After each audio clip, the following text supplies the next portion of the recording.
Life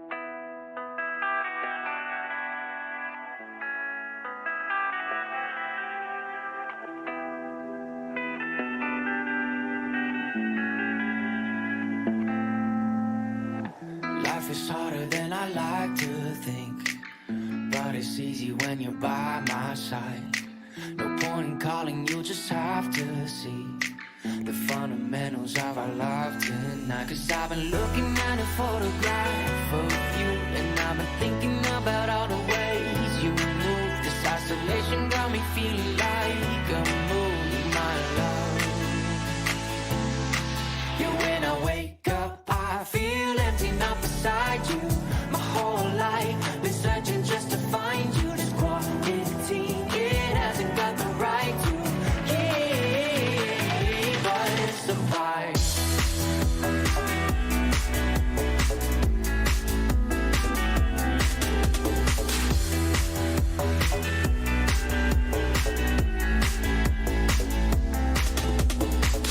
Killing time, we got nowhere to be. You're sending messages I can't ignore. No contemplating, come here close to me. I'm bored at home, can't leave the house no more. But I've been looking at a photograph of you, and I've been thinking about all the ways you move. This isolation got me feeling like I'm losing my love. Yeah, when I wake up, I feel empty, not beside you. My whole life been searching just to find you. This quality, it hasn't got the right to. Yeah, but it's a vibe.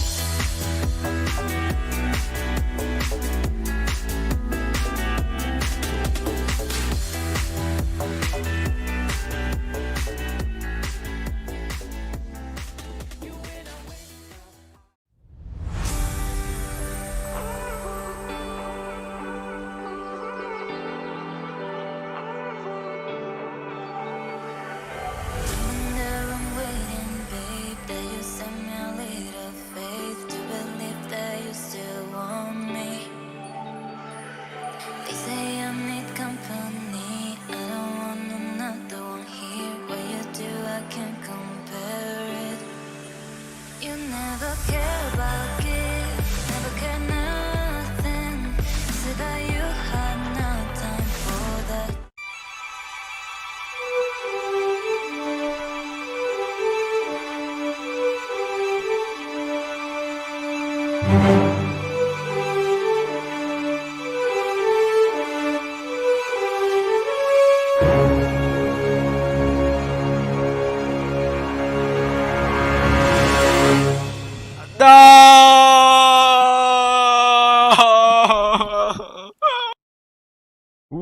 Good evening, everyone. We are back in the Blitz International Cup, the final stage, knockout stage, the second day of the knockout stages. Yesterday, we said goodbye to both LOCA and 7 Stars, so we only have Mercy, GGAME, Endgame, and Raid yet.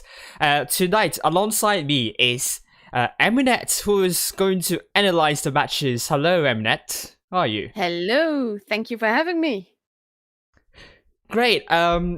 I think we are all excited about the matches tonight, so let's talk through what it means by Blitz International Cup. What will you be expecting? So, we'll talk about the final format first, okay? So, the matches you're going to be seeing, the lower bracket fixtures, will all be best of 7, which that is the team that wins the first four matches, basically.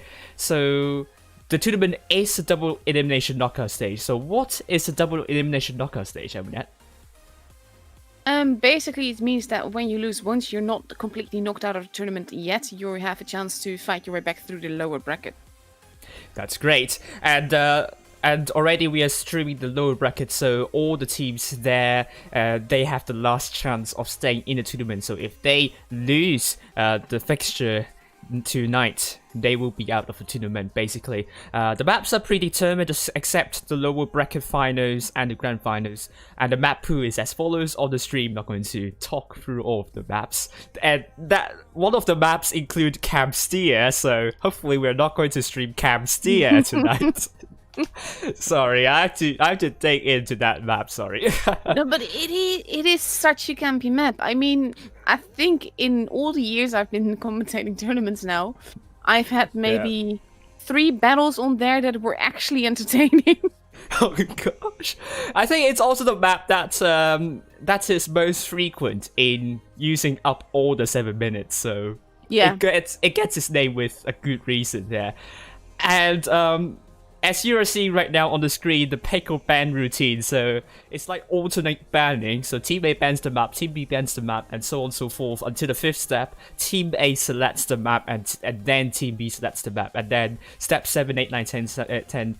11, once again, Team B bans the map, Team A bans the map, Team B bans the map, Team A bans the map. So, because there are 11 maps, the remaining map is automatically selected, and the tiebreaker map is Rockfield. And each map is played twice. Grand finals, the routine is as follows. I'm not going to repeat that because it's, well, a lot to tell. And tonight, the timeline, the last day of Blitz International Cup, and the maps for the lower bracket semi-finals will be... Okay, did I get it right though? I hope I get it right. If I got it wrong, then I'm sorry, but it should be this. We're going with Castilla, Wintermeyer, Novka, Faust, and Descent. I mean Castilla, not Castilla. So think I got the right map, isn't it? Just double check. So let's just wait. Come on, load. Oh, no, it's wrong. It should be Faust, Middleburg, Mine Ruins, and Dynasties Poe. That should be the maps for upper bracket finals, not the one down there, so... I mean, it's a bit confusing, actually, because originally, the organizers want to have 4 matches in one single day. And I believe it will be a little bit too much for us, actually. Do you think so as well? I mean, when you have, like, because the games are relatively quite fast, you have a half an hour between the matches of pretty much nothing. Right. But when you add a 4th hour to that, it means that you're streaming for at least 3.5 hours. Right. And you have about an hour and a half of sort of empty space to fill. So that's a lot of time to bridge. True, but then you have like four fixtures within a day. That's like 4 hours of streaming. Mm-hmm. No, which is not fun at all. So glad that the organizers kind of streamlined how the tournament's going to be run in the knockout stage. So that's really good. Looking at the bracket tonight, so we are going to be starting off with Endgame or Halo team against Raid, and then the winner of that will be facing GGAME, and the winner of that will be facing Mercy. So yesterday, Eminet, maybe you could talk about what happened between Mercy against Endgame as they beat Endgame 4-1. Well, to be fair, that was something that it's not so much that EG messed up or played bad or anything. It was more just Mercy played better. The mistakes that were made were just minuscule, but Mercy still capitalized on it. And it was absolutely beautiful gameplay to see from both sides. If we get matches like that tonight, I will be very, very happy. Me too. I really hope so. But I hope they don't. I mean, obviously, Mercy, those games just caused my voice to kind of go out. I mean, well, I mean, if you were watching the stream back then, I think it was on Descent. I was like, my voice suddenly shut down, and like I suddenly got on the high pitch, and it was so funny. It was so exciting. Mercy was so exciting to watch, and I hope the grand finals would be very exciting to watch as well. I hope so, but I think so. I mean, the shape that Mercy is in this tournament is like sublime. I agree. They are.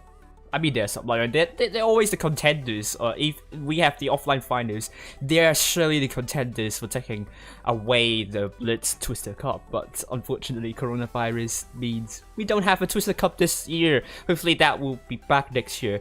And then Endgame, after they lost to Mercy, they went on to beat LOCA 4-2. What happened there, Eminet?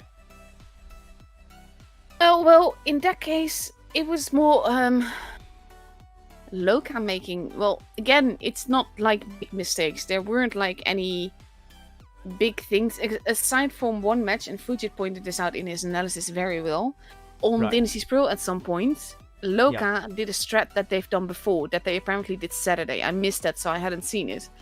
Right. But they were crossing around the back, and EG was just completely ready for them. So one of LOCA's stairs got pretty much murdered, destroyed utterly, instantly. Interesting. They were ready. Right. I mean, that was interesting to note because apparently Raid did some similar strat as they did some days ago in the Blitz International Cup. But even if they did the same strategy on that map, it seems it still works for them. And 7-star, maybe they didn't do their homework, and that's why actually Raid won 4 games on the run after losing the first 2, which was very impressive. So I don't know if Endgame would have done their homework against Raid, and it will be interesting to see. Love to see that. I mean, Yeah. these are our champions. Right. It's awesome. I actually have to say that, considering this is top 4 EU versus top 4 CIS, pretty much. Right. I like that in the top 4 that we have now, there's 2 EU teams and 2 CIS teams left. Right, yeah, I mean, it's balanced, so I think it's really good to see. Yep, and for our predictions, all the EU streamers are going for the same ranking, and all the CIS streamers are going for the same ranking. The only changes would be GGAME and Endgame. So, we are predicting Mercy first, Endgame second, GGAME third, and Raid fourth. Why do you think that is the case? I think EG, assuming they have a bit of a good day, I'm not saying that they have like bad days, Right. but I think they have it in them to beat GGAME. GGAME plays very aggressively, and if EG is prepared for that, then I think they've got it. If GGAME manages to sort of like surprise them and pull the rug from under their feet, then it will be GGAME, but we won't know that until we actually see the matches.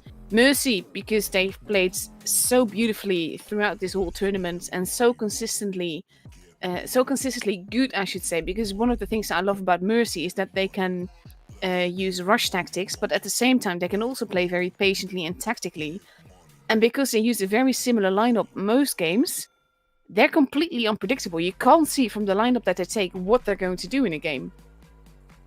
Very true. Raid, as much as I love them, and as great as it has been to stream them, and as great as they've been in the tournaments, I think that compared to the other 3 teams, they're just that tiny bit not as strong as. So that's why I have them in 4th. I see. I do agree with your points as well. I do think Mercy looks really dominant as well, and I think they are winning 5 on the run already. So maybe we'll see the 6th tonight. We're going to be seeing very soon. And the prices for you tonight, all the teams will be getting home the money prices. The first placed team will be taking home 900 euros. That's quite a lot of money, and I hope, let's see which team will be getting home this money. And thanks again to Wargaming, WBT, and Caveman as our sponsors. And really nice poster from the organizers as well. So thank you, Eminet, and I hope you have fun analyzing the matches. We'll talk to you later. I definitely will. Good luck. Good luck to you. Thank you very much. See you then. Right, so actually, let's look at the trailers.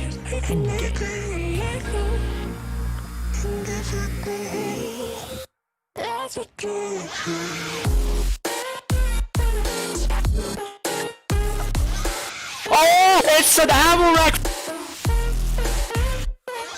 And look at that, they trapped the heavies in the middle here.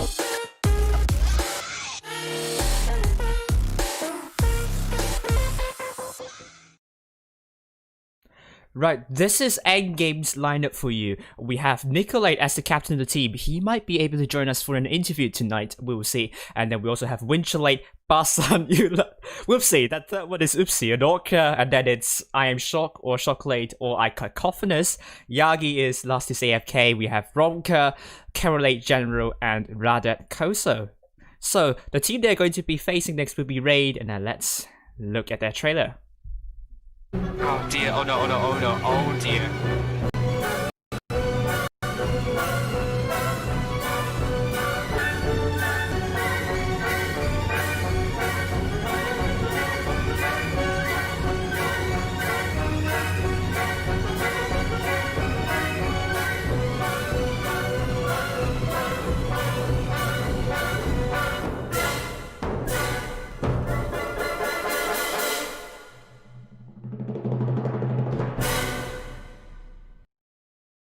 Right, Raid's lineup will be as follows. We have Toby, JP, Blaster, Sick, Messi, Money Dude, Playmaker, OG, Drizzle, and Naura Assassin. If you haven't listened to the interview with both Toby and Playmaker yesterday, I suggest you to go and watch that stream yesterday. Really good stuff and interview by them, and I wish them all the best for tonight.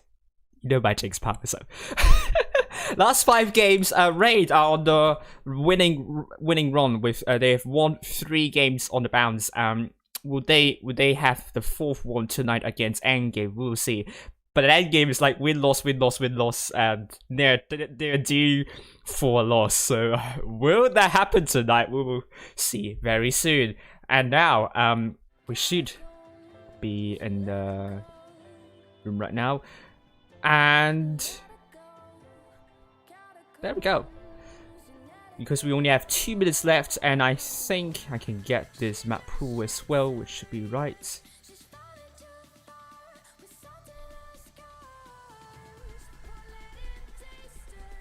So the maps, once again, we're going to start off with Faust, and then Middelburg, and then Mine Ruins, and then finally Dynasty's Peril will be the tiebreaker map. You can see it right now. And Endgame and Raid, you can see the lineup right now here. They are still readying up, and we are still... Oh yes, the giveaway! I forgot to say. The giveaway, thank you for reminding. Going to begin really soon. And if you want to enter the giveaway first, I will type begin. That should have been done already maybe. But besides that, estimate Raid's damage, total damage of Raid's team. How much damage do they do altogether? Type it in the chat alongside your in-game name and your server region. So I think Mnet is going to type that in on the stream as an example. Once again, I'll type begin. I think I have typed it already, so the giveaway should be starting already. Should have started already. And after the first match, I will type end to signal that the giveaway has stopped. If you haven't got the right number, if you haven't got the nearest number, you still have 2 more chances. So this is your first chance, and we will announce the 3 winners of this giveaway. So grab your phones, grab your keyboard, and start typing, guessing the damage here. So thanks for reminding him. That's I almost forgot. So, looking at the lineup here, we have Raid already with 7, and Endgame still waiting for 1 more, and I hope it's going to arrive soon. Raid are going with triple crown bargains by the Money Dude, Playmaker, and Sick. Messi will be going with a double T22 alongside Toby. Naro will be going in the T125 alongside OG, with the Endgame going with Crown Bargain alongside Last is AFK. Nicolate in the T125 and Winch in the Ice for Walker in the T22, and I am Chocolate in the 215B. And Methody is spectating because he's streaming also, and Rolling Swarm is also streaming with Sakura as the room moderator. Thank you for moderating the room. Mr. Say, oh, yes. So, right. So,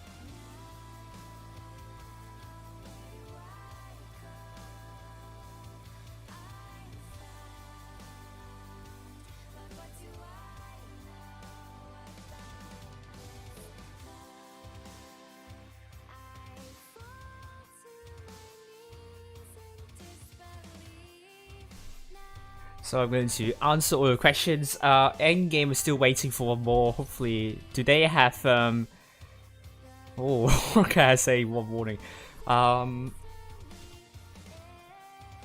Do they have a time limit? If they don't have enough people, will we hand over the technical victory to Raid? We will see very soon. But so far, Annie only has 6, which is not good.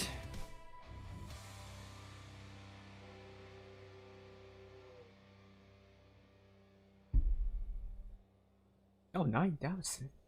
Winch. Whoopsie is here, so it's good. Whoopsie is here, so now people were ready. Raid hasn't changed the lineup yet, and Endgame going with Carolate in the T175 alongside Nicolate and Orca. Last is in the Kramwagen. Whoopsie is in the Vekus Light. Winch is in the IS4, and I am Shocklade in the 215B. So let's get the guess. You have a lot of time, so guess the damage. How much damage Endgame is going to do? Type it in the chat now. Right? If you don't want people to get your stuff. So we're going in very soon. The first game of Faust already, I think more than 3 minutes has passed, so I think Endgame, I hope they didn't stream snipe this. I hope that doesn't happen. And I mean, we are 3 minutes late, so it's totally Endgame's fault. Let's see. Oh dear. We'll change I'm going to change the I'm going to change this now. Sorry, I'm going to quickly change the order of this because this is the wrong order. So there we go. That's the right order. I apologize. I'm going to change it back in the on the battle screen once again. So I think we are in the room again. Come on. I'm still loading into the game. Oh, thank God. I'm finally in the game. We are very, very late. Sick already taking a hit already, but Endgame, it's going to capture D here, and they captured D. Raid unable to capture a cap at this point, and they are struggling to get anything from it. Messi is going for A. And what will Endgame do here? Because they just need to defend, and Raid will be the team that needs to make a move. Right, I apologize, Robin. I will be changing that in the room because I mean now the order of the avatars are not kind of considered well. So I will be changing in after this game. So Lars is taking some 80 shell from Nauro Assassin Wingery going for C. This is interesting, but no one from Raid is resetting Winch. Not even Nauro can do that. Oh, and Beast getting captured by Nicolade. Well, Endgame is really doing well in the caps. However, Raid may be sitting a little bit too far behind, and they lost 2 caps in quick succession, which means now Raid has only 1 cap and Endgame has 3 caps, and Endgame will be earning 9 cap points quite quickly in a second. Oh, Sick is taking some hits, and Whoopsie take a little bit hit, but Sick is a little bit in trouble. So far, Endgame's doing really well in bleeding the hit points of Raid, and Endgame can just sit back and defend. OG taking some hits there. Raid, if they keep on dropping hit points, it's going to be very difficult for them to rotate, because right now they are almost 3,000 damage behind from Endgame. I mean, I don't know if Endgame knows this, but Raid can potentially pincer both Winch and Nicolade. They don't want to get overconfident. Oh, Nicolade taking double tap, drop the reactive armor, and Winchelade's taking some hits though. Raid might be pulling back a bit, and their hit point pool deficit has reduced to around 1,000, and C is now getting captured. We are seeing most of the actions around here. Let's head over to Nauro Assassin. He's going to shut down Nicolade, but he bounced that shot. Oh, Sick dropped that bounce instead of misplay here because he lost more than 1k in doing so. Nicolade is dead, and Sick is now 1 shot. And will Sick be taken down very soon? But Orca is also dropping down. I think he lands onto Nauro. Nauro is now 1 shot, but OG is taken out. And it's now going to be 5 versus 6 here. Nauro is out 4 versus 6 for Raid. And Whoopsie is now going to be brawling against Money Dude. But Money Dude is going to be shut down by Last AFK and also Orca. 3 versus 6. And you still have Messi and Toby really healthy on the battlefield. And I think the next focus they're going for, I am shocked, is going for Messi. Messi, is he tracked? Because he couldn't seem to rotate his tank. I don't know what's going on, but Messi, is it a ping spike? because he's idle there, but Orca kills him off, and Whoopsie is killed as well. Playmaker is killed. Oh my god, and it's 1 versus 4 right now. Toby is the last man standing, still relatively healthy here. Unfortunately, Messi, maybe he pinged out. Toby dropped down, and I think he's raising the white flag. He is surrendering, and Chocolate gets B as well, and Toby is taken out. First game goes to Endgame.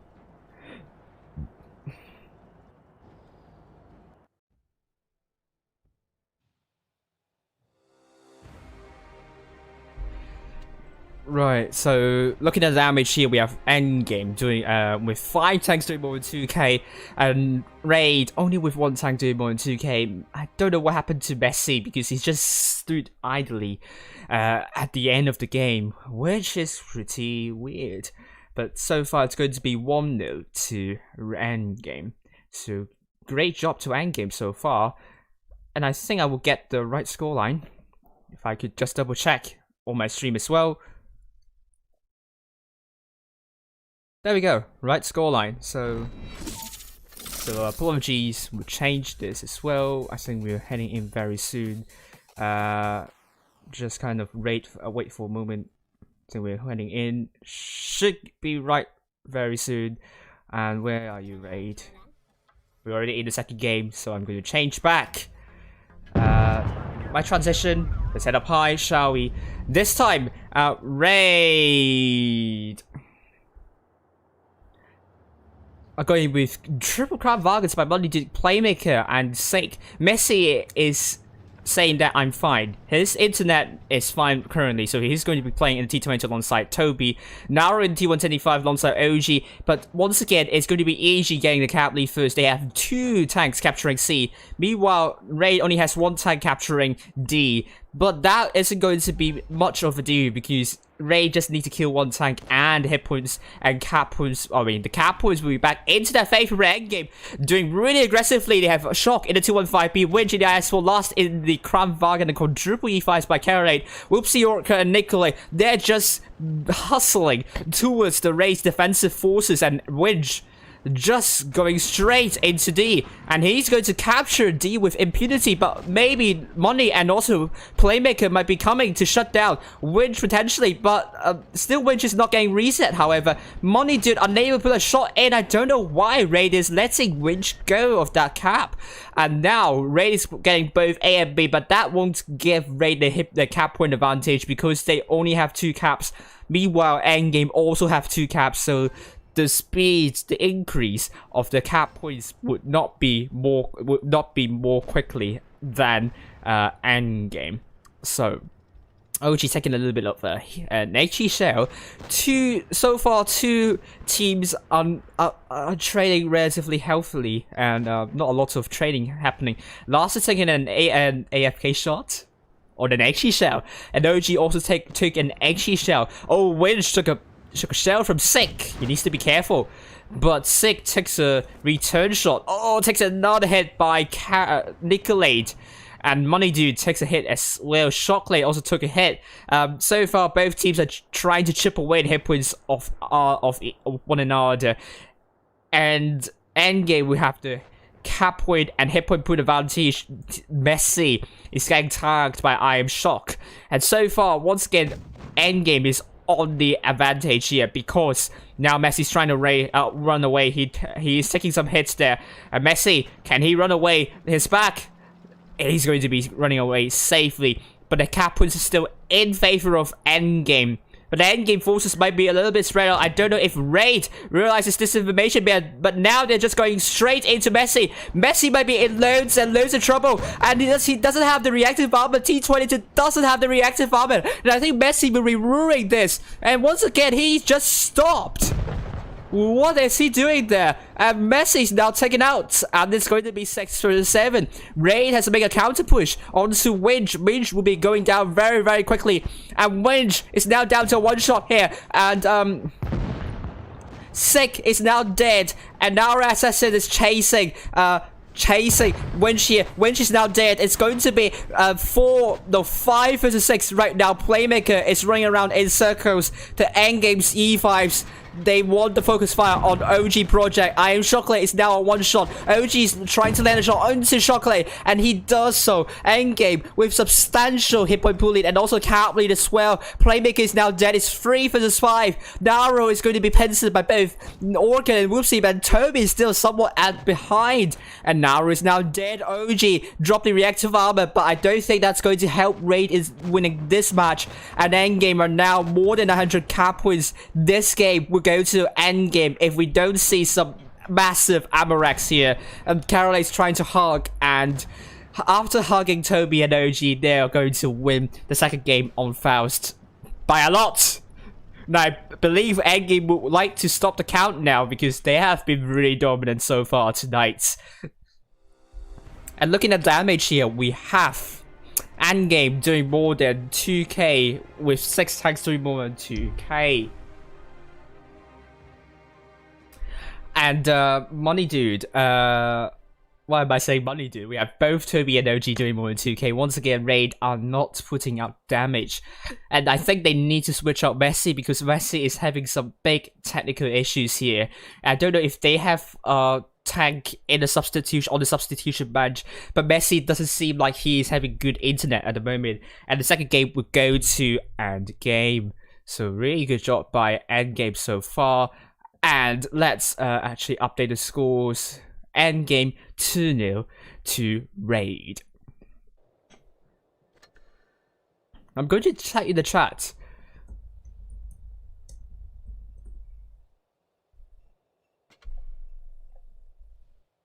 And Messi is still not swapped out, however. I'm just asking. No. It's really weird because 2 times Messi has been caught idle. Like he isn't turning his tank or he isn't shooting anything. It's really weird. I believe Raid, I don't know. I think they have no one on the subs bench. But Messi doesn't seem to have a good internet. I don't know if they're going to change because that looks surreal. Oh, I forgot to... Oh, gosh. There we go. Money is saying it's no technical issues on Messi's part, so I assume it's going to be fine for Messi. But let's hope he has good internet finally, so let's see.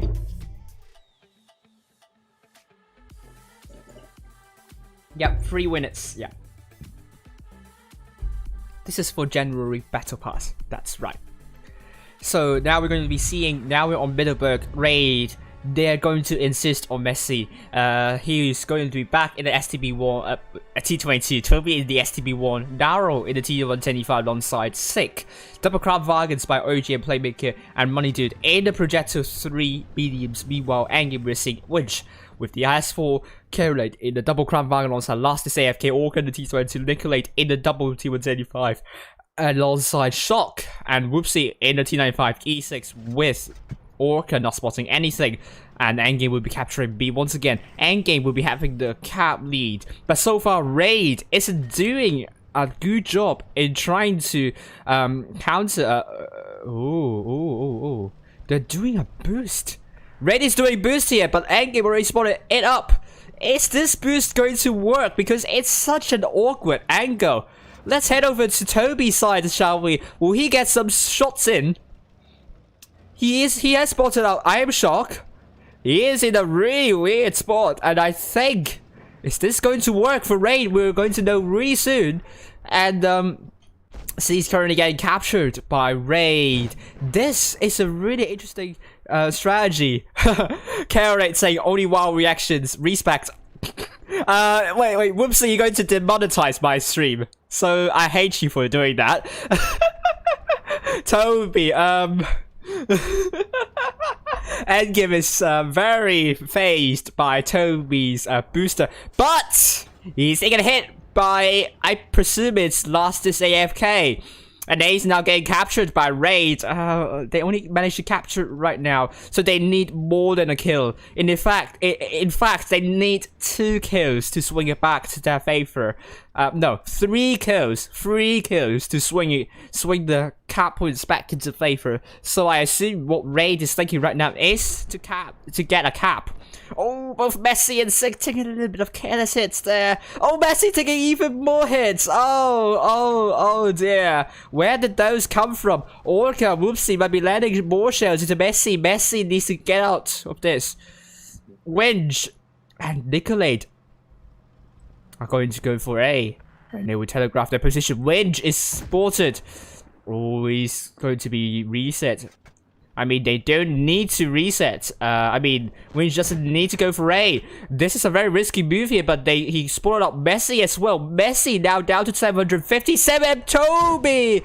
Apparently, this position, I'm not sure if it's working. He's taking some hits there. And Endgame, they are not afraid at all. They're not scared at what Toby is doing. But he puts a good shot into I am Shock Late. And I think Raid are pushing the line up. Endgame still has the hit point pool advantage. But it's not going to last for long. Oh, then T22 Messi is killed. It's going to be 6 versus 7. But already, Raid's making a push. With this push work, we're going to see. And Orca is going to be the focus for Raid. Orca is now down to 272 one shot. And he's going to be taken out very soon. He's taken out by Playmaker. And OG's running around. He's going to chase after the Last. Last is in loads of trouble. His speed boost has stopped working. And he's hoping to God that he's going to be able to get out of this quickly enough. And Toby is now one shot. Last is AFK. He's now down to a one shot. Money Dude is going to pick it up, but it's a bounce. And Last is AFK. He's taken out by Money Dude. And it's going to be a 5 vs 5. Hit points are neck to neck. Hit and cap points are still in favor of Endgame. Endgame needs to stay absolutely safe. Here, Caroline is now the focus for Raid. And Caroline, can he get into safety quickly enough? Money Dude is chasing him down, but he missed that shot onto Caroline. And Money Dude is now the focus for Endgame. Took a hit there. And Caroline, can he land another shot onto Money Dude? No. Money Dude manages to get into safety here. And Playmaker, it takes a hit there. Naro is killed. And it's still 5 versus 5 right now. Hit points and cap points are in favor of Endgame. And where Endgame won this battle by cap points. 3-0 to Endgame. What an exciting match that was. Toby in that position, although it doesn't seem to look really good on paper, but he did more than 3k, so at least it worked to some extent. But Messi once again, oh dear, what happened? 246 damage. I don't know. I hope it's going to be fine for Raid, because they have 5 players doing more than 2k for Raid. Much better performance, and so does Endgame. Last is just short of 2k here. The Orca less than 1k, and that was a really, really tight match, I must admit. So both teams, it's going to be 3-0 for Endgame. What a good game from them, and wow, I'm very impressed by Endgame so far.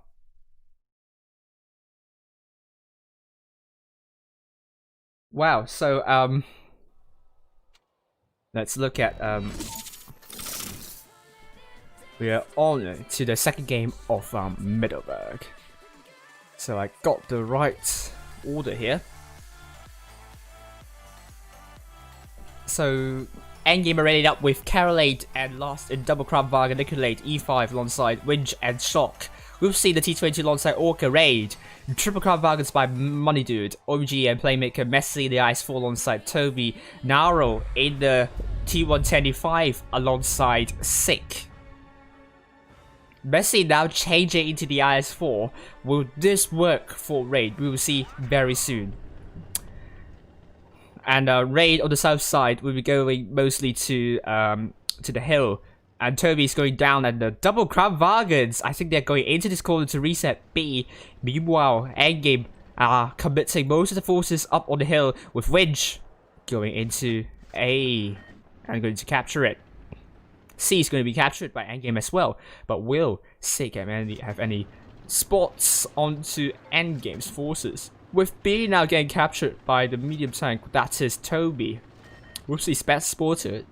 Orca! Oh, his backside is shown by Sig, but he's not getting shut down. Oh, we'll see, he's running away with a bounce from Sig. So, endgame, I'm not losing any hit points. But inherently, Raid has around 1k of hit point advantage. Will Raid be able to use this advantage? Nikolai tried to use this spot. Now, if we head down to his perspective, he's there to get a spot sub. But I don't think he has enough depression. Not even the STB1 would have enough depression to work with. And Messi took an Eki shell. And Raid is attempting to capture C. Will Endgame have the reset shot onto Messi, and apparently they have. And Messi is temporarily getting out of C, but he is trying to capture in and out of C. And Raid, they need more than 100 to swing it back to their favor. And another good HE shell onto Messi, and Lust taking a little bit of a hit as well. C is still getting, oh, it's an elephant in the room that Messi is doing right now. He's just going past C, and he took a hit from Lust and Carolate.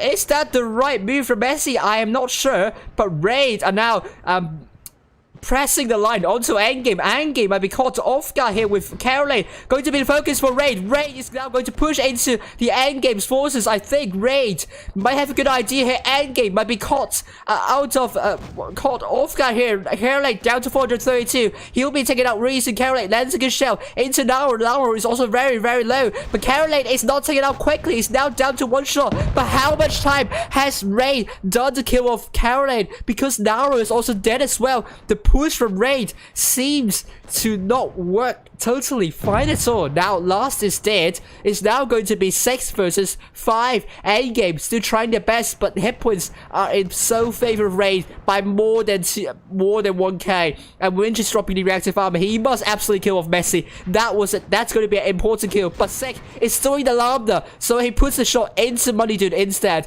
And meanwhile, we have Nicolate and also Orca trying to focus down on Toby. I am shocked. It's going in. He shut down Messi, and Money Dude is now very low. It's going to be 5 versus 5, and Endgame absolutely needs to kill a tank very soon. Nicolate is down to one shot. Money Dude is now killed by I am Chocolate. Nicolate is killed by Toby. Hit points still neck and neck, and Endgame has tried their absolute best in pulling back the hit point pool disadvantage. Toby's now one shot, and Orca may be coming in to shut down Toby. He does shut down Toby, but OG can let his full clip into Orca. Orca might be in loads and loads of trouble. He puts a good shell into OG, and Orca will be, and Endgame will be winning this one. I forgot the cap.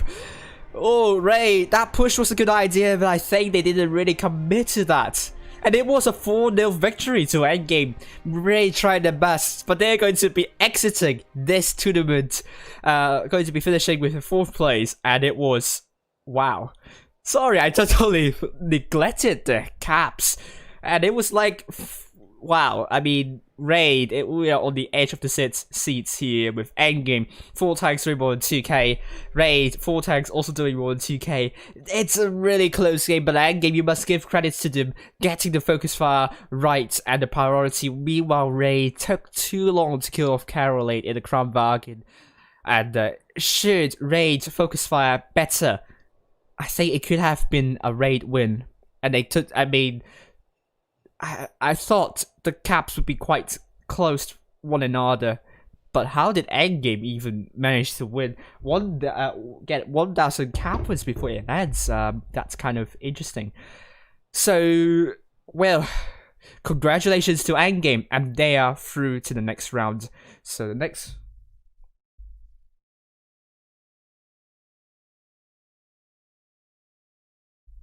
Right, okay. So I'll say it later. 4-0 to Endgame. What happened to Raid? You must ask this question. And the next game will be starting in around 34 minutes, so we have a lot of time. However, because I will be joined by Mnet pretty soon. We're going to be seeing the scoreline here. Endgame will be facing GGAME next in the lower bracket finals, and meanwhile Mercy will be knowing which clan they're going to be facing, either GGAME or Endgame. That was such a dominant performance by Endgame. I didn't realize it at all. Once again, I'm wearing this Blitz Blitz Cup polo shirt. So I hope you like that. So supporting the Blitz tournament side. So meanwhile, Star Falco is streaming H1Z1 versus RDX. But don't leave the stream just yet. I will be updating you the results of Zenith H1Z1 versus RDX after the next match of game. So wow, that was a really tight game. Without irony, but wow. I hope you be impressed by Endgame's performance. They look really strong heading into GGAME. I believe Mnet would agree on that as well. And as soon as the delay has ended, as long as the stream, I don't know what to say. And I think you know what I'm saying here, but hopefully Mnet will be joined very soon. And I'm going to be seeing the winners here very soon. Hello. Hello, Mnet. How are you doing? Match has just ended on stream. What a game! What games, I should say, not just Singular, but all of them. It was great to see. EG is totally in form today, and unfortunately, Raid is not. And I think you're definitely right about Messi having connection issues or some form of issues, because he seemed to be missing from a lot of the battle time. Right, yeah. I think particularly the Faust, you can see, I think you can see on the stream, the first game, the last few seconds, he just stopped turning his tracks. Yeah. Yeah, and then the second game, he didn't run away, which I thought he would, and then he wouldn't be rushed by Endgame's forces. So I thought there are troubles for Messi. I don't know why they didn't switch it out, to be honest with you. I don't know if Messi himself is having any issues, but it looks really weird for me.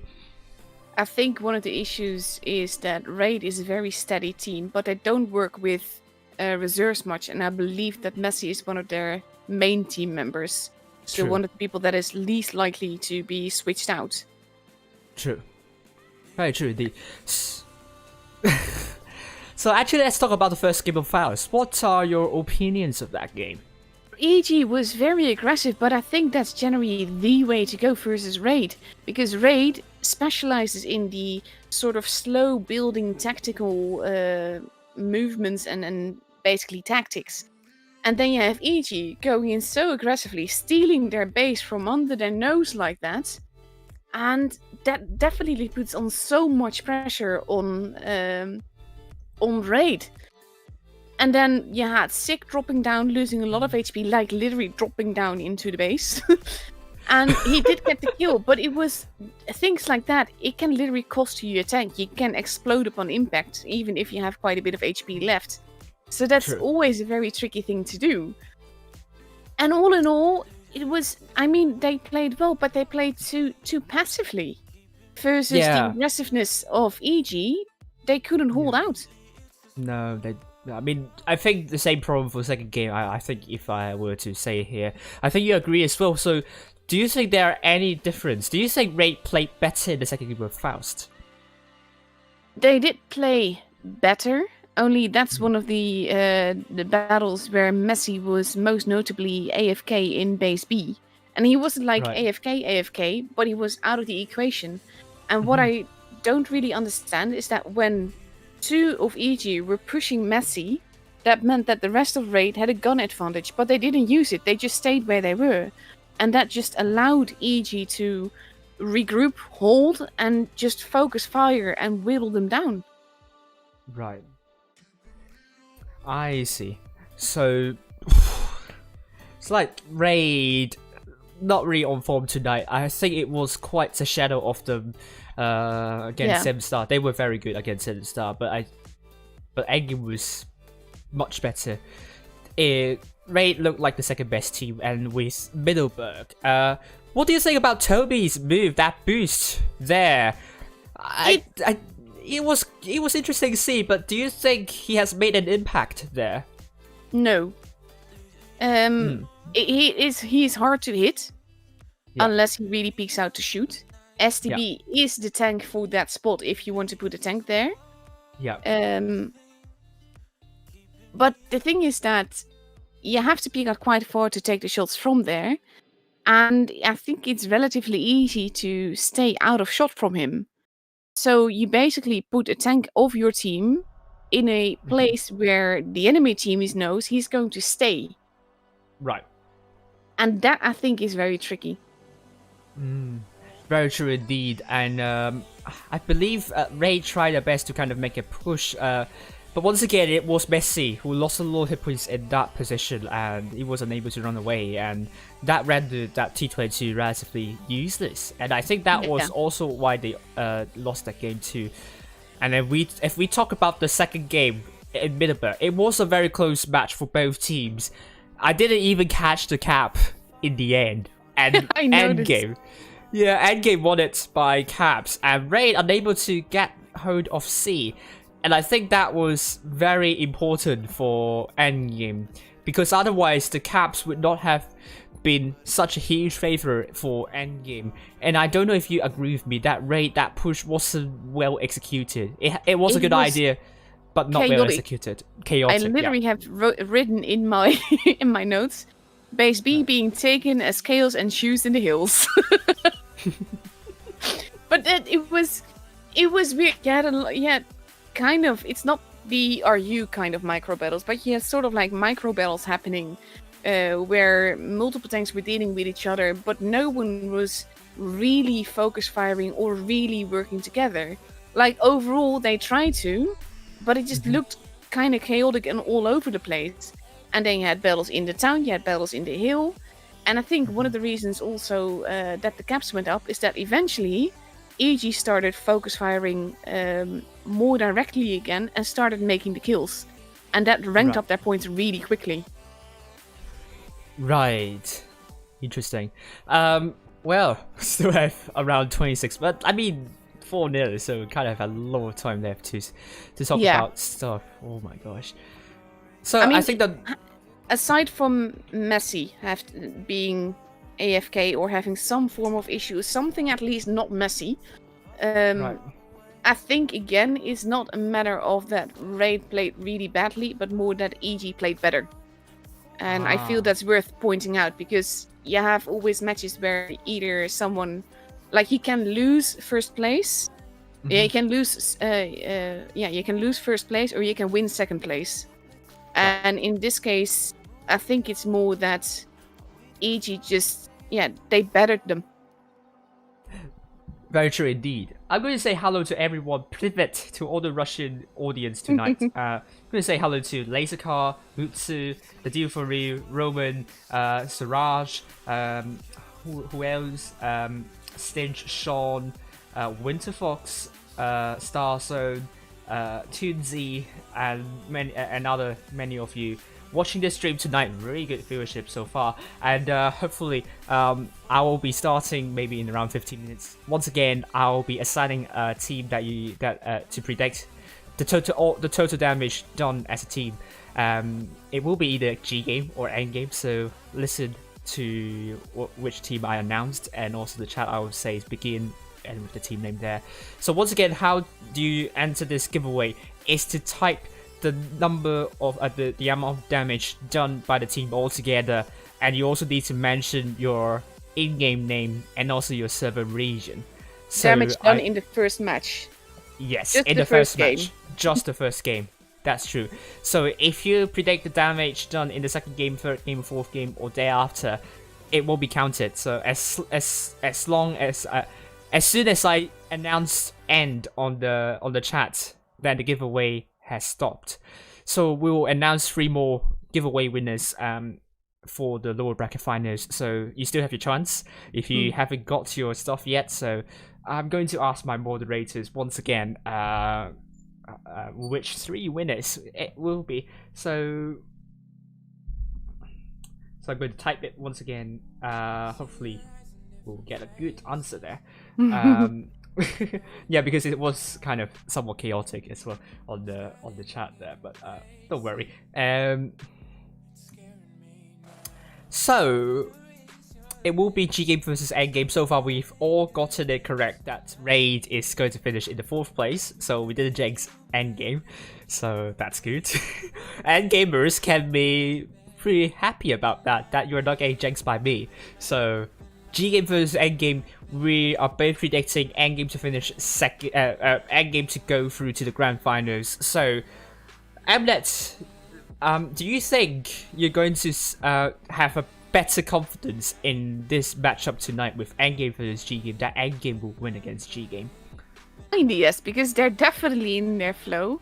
The only trick, like I said, it will depend on whether GGAME can pull the rug under their feet, because that is something they can do really well. But but only if EG lets them, so to speak. Very true indeed. I'm going to be interested to see how both teams are going to be playing. But GGAME has a track record of punishing the other team for making mistakes, and Endgame can sometimes make mistakes. So if they don't show their mistakes to GGAME, it will be a tough team to beat. But we'll be seeing here. Yesterday they lost against Mercy 1-4, which was a very great game for Mercy. So will GGAME be able to pick up their form tonight? We will know very soon. But meanwhile, that's good. Meanwhile, I'll be updating stuff on the stream, so I probably would need to spend some time. So oof. So what's next? I don't know what to say next, but Mnet, how do you find about this Blitz International Cup so far? Love it. I mean, this is, aside from offlines, which are always weird because people from the teams can never make it in full. So there's always like substitute that weren't a part of the team, which always makes the team weaker. In this case, you have like the proper teams facing off against each other, and this is a whole new level. I love the very aggressive gameplay that the RU brings to the table, because that also keeps our guys from the EU server on their toes.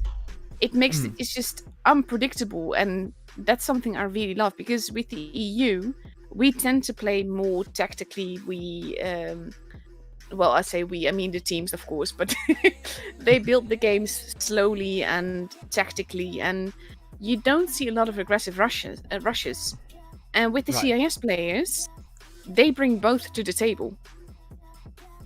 Ah, I see. So, do you think CIS region has an advantage over EU server, in your opinion? I think they do, because of their aggressive gameplay. You saw what happened when EG played aggressively versus Raid. I think that also means that EG is, that it sounds so weird, but it's sort of like evolving, getting used to the CIS playstyle. But I think that is why the CIS players have an edge over the EU players, because they're more aggressive and they don't let the teams get into technical gameplay, so to speak. Right. I mean, it was interesting to note, so to speak. Still updating stuff, so don't mind me. So what has impressed you so far in Blitz International Cup for you? Mercy. Mercy. I'm gonna say the same. All of them, of course. Awesome. But I like actually how the mix of playstyles between the servers is actually working out quite well. You can see teams adapt to hold it. LOCA did that, Raid did that. The Kraantmaken Wolfpack that Raid keeps taking is something that works brilliantly against the CIS players. It doesn't always, which is what we've also seen, especially when Mercy was versus Raid. Yeah. But overall, they are, like I said, they're evolving, they're adapting to the CIS playstyle, and that's something I really like, because then it starts becoming less tank versus tank and more outthinking the enemy, and that's my favorite kind of playstyle. When you see one team thinking about what they're doing, how they're doing it, and how they need to do it. I agree. I really wish the best for Endgame tonight, because last time they met against GGAME they lost 1-4, and hopefully they're going to do a lot better this time. Particularly, I think they really want to take their revenge against GGAME, and I think that we want to see a grand finals of the winners of the Blitz Cup, right?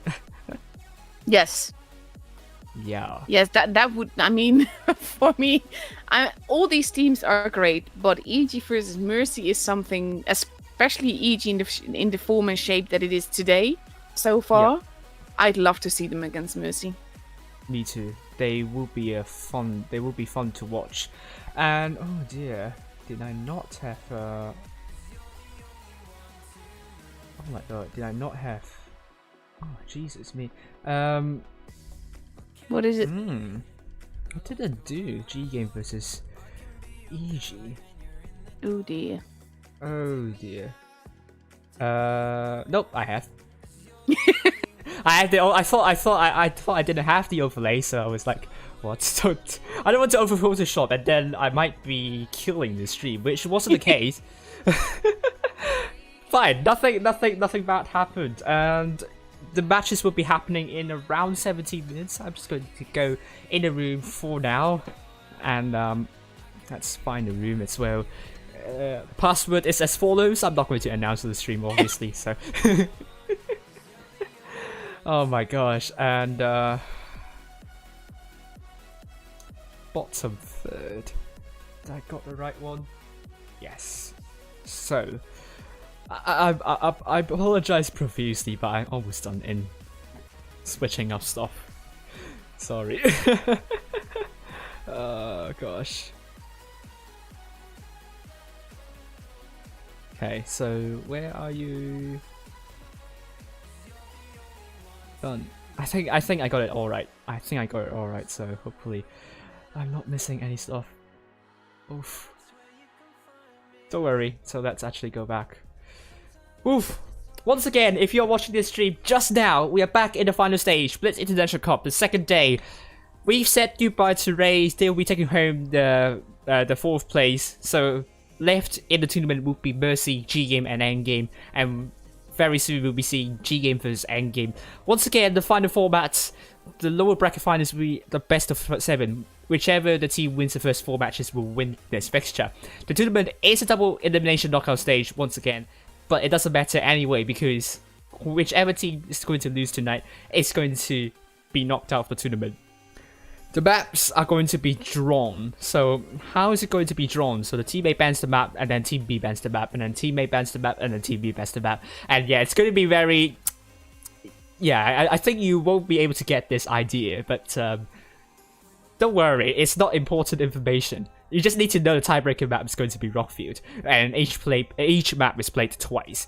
And the grand finals is similar in terms of the pick or ban routine. And tonight is the last day of the Blitz International Cup, and so far we know that Endgame 4-0 against Raid, and then we're facing Gucci Gang team once again. Our predictions, all are the EU streamers going for Mercy, Endgame, GGAME and Raid in this order, including the analysts with me tonight, Eminet, and the Aru streamers are going for GGAME to finish second. So in this sense, it means GGAME is probably going to win this fixture. And prize, once again, first place will get €900, and Raid will get €250. Once again, our sponsors will be Wargaming, WBT, and Cave Mount. Ooh. I'm seeing something. Okay. Oh, sorry about that. Well, what can we discuss? I don't know. Maybe let's actually who wins the first giveaway. Oh yeah, we have to talk about who wins the first giveaway. So I was very lazy, so I weren't bothered to look at what happened there. So I was told that there is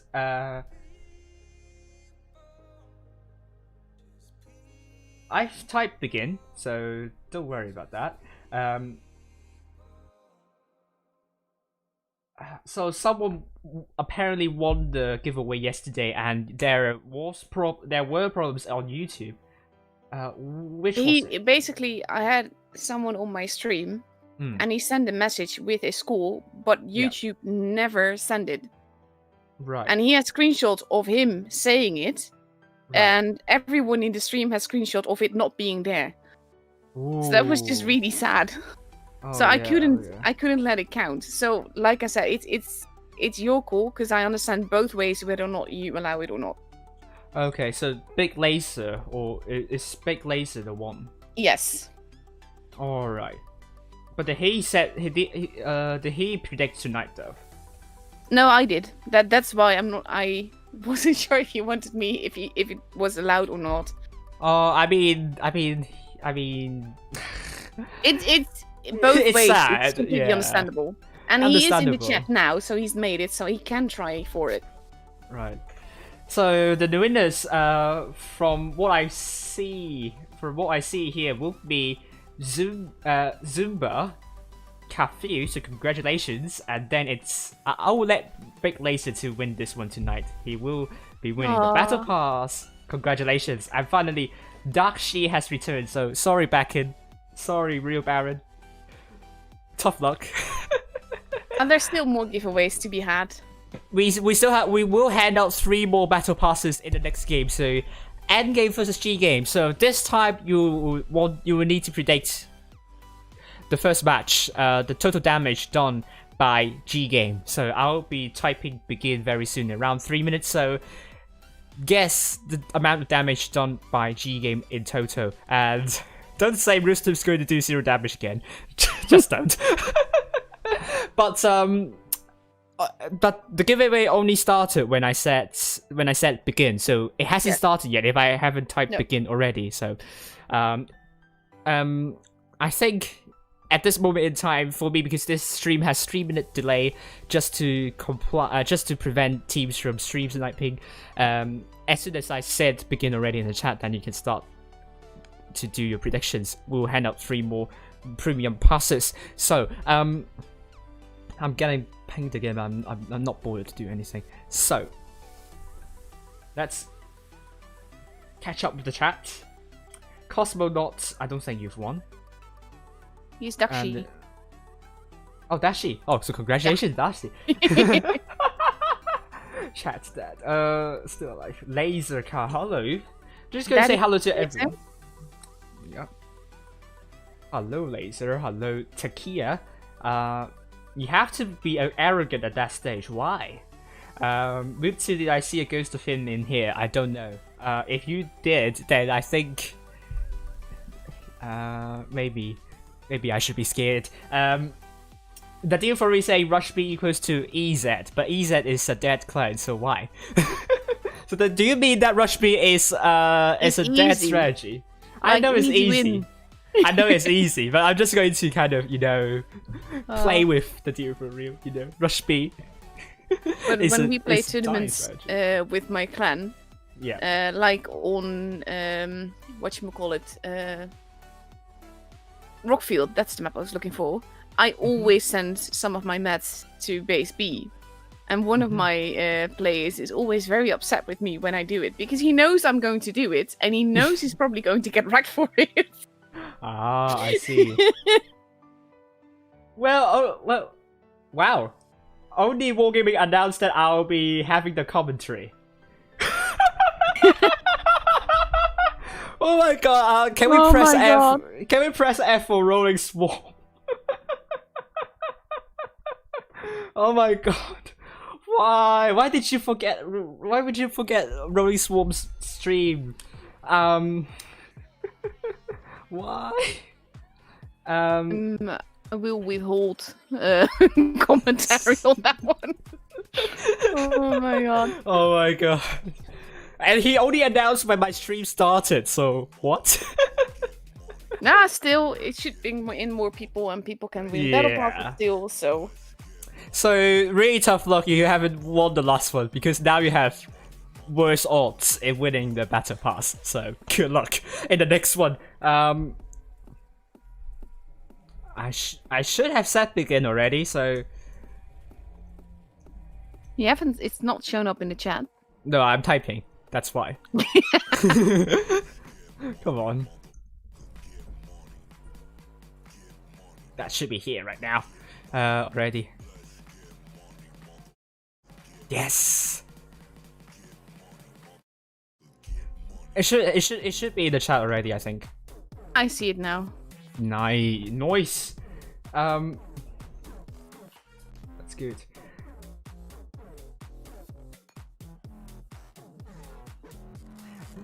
Funny how two guys missed the 5th place literally by 1 damage.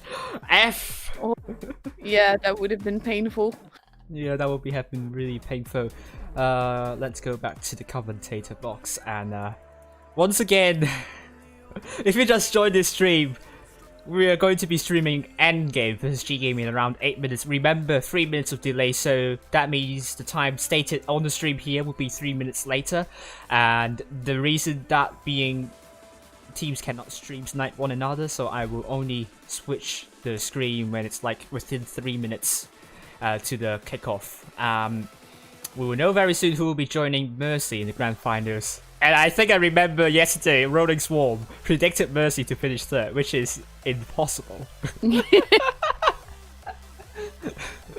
I kind of wonder how the scores will be with the predictions after today. Because I did surprisingly well. I usually really suck at this kind of stuff. Yeah. So I was like genuinely surprised when my score was relatively high.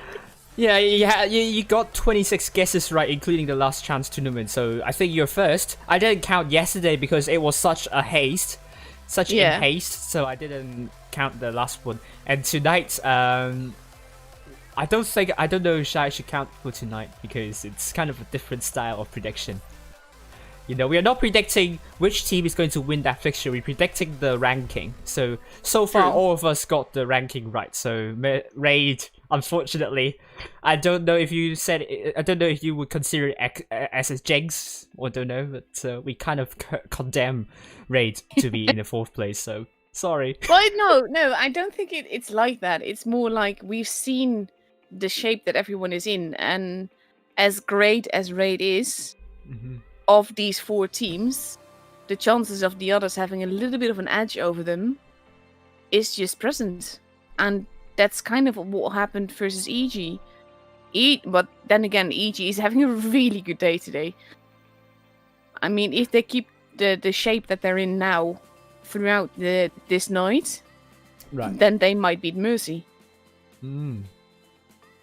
Remember to enter the giveaway if you haven't done so already. And well, it's 5 minutes until kickoff, so thank you very much, Eminet, for joining me for the analysis. I'll be seeing you very soon after the matches of GGAME versus Endgame, so have fun Good luck. in watching the stream. Thank you very much, and good luck to you too.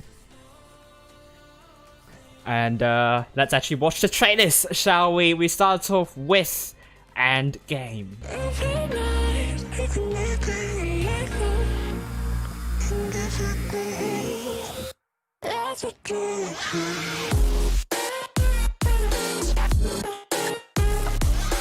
Oh, it's an ammo rack! And look at that, they trapped the heavies in the middle here.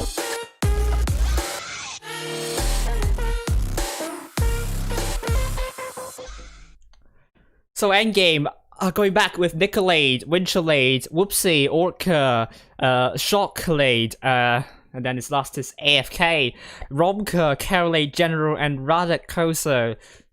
The team they're going to be facing will be GGAME, and I made this trailer just literally minutes before the stream happened, so hopefully you like it.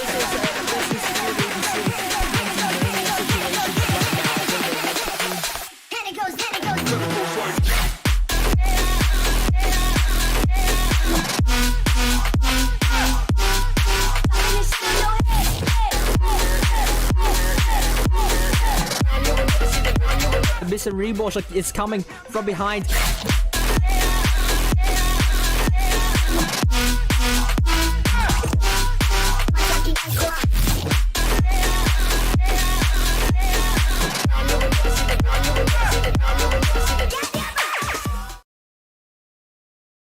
GGAME are going with Dark Time Kotick, Milk, originally from 7-star.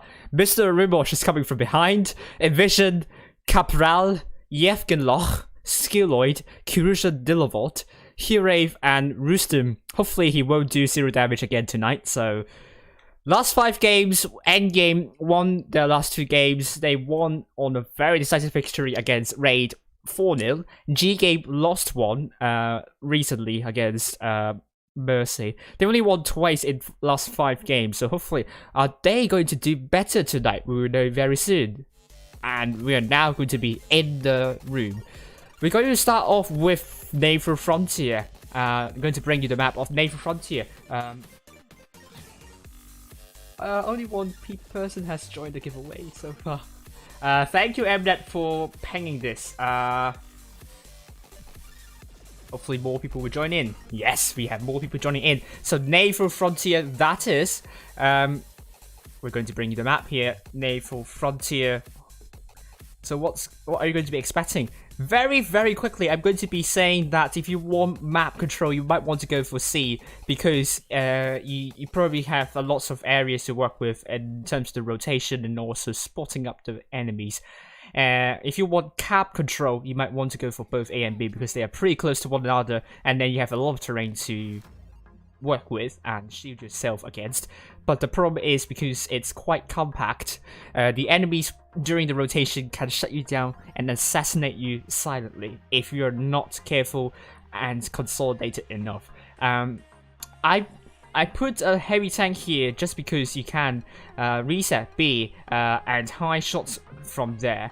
On this side, this is not as good because it's a lot easier to get shot from here. So personally, if you want to reset B, I think north spawn you can send heavy tank here. On the south spawn, not the best. So you can put a tank here instead to reset B, in my opinion. Boost strats we saw before with arrows going NG to NG and 268 here, but it only happened once. And then this is the more popular boost strat, but I believe it's now patched, so you now even go up there. But then before that, it was really fun to watch, knowing that there's a 268 or a leopard one farming from above, from heaven. And judge, we have someone rigging the matches by a lot. So I mean, this claim is going to be disputed anyway, so we're going to be seeing what's going to be happening in this match, Naval Frontier.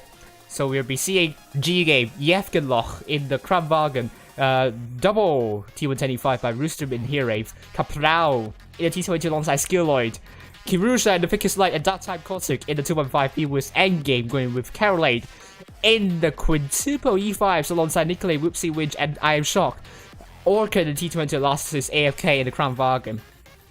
I'm going to give a mission for you guys, for those who are watching this. Can you spot out any Amorax on the EG side? Because both T110E5 and T20 Medium are the 2 tanks which are very easily Amoraxed. So, will we see Amorax for the Endgames team? Please take a look at that. And catch me if I didn't announce an Amorax. Well, we're seeing a lot more people watching this. We'll start very soon.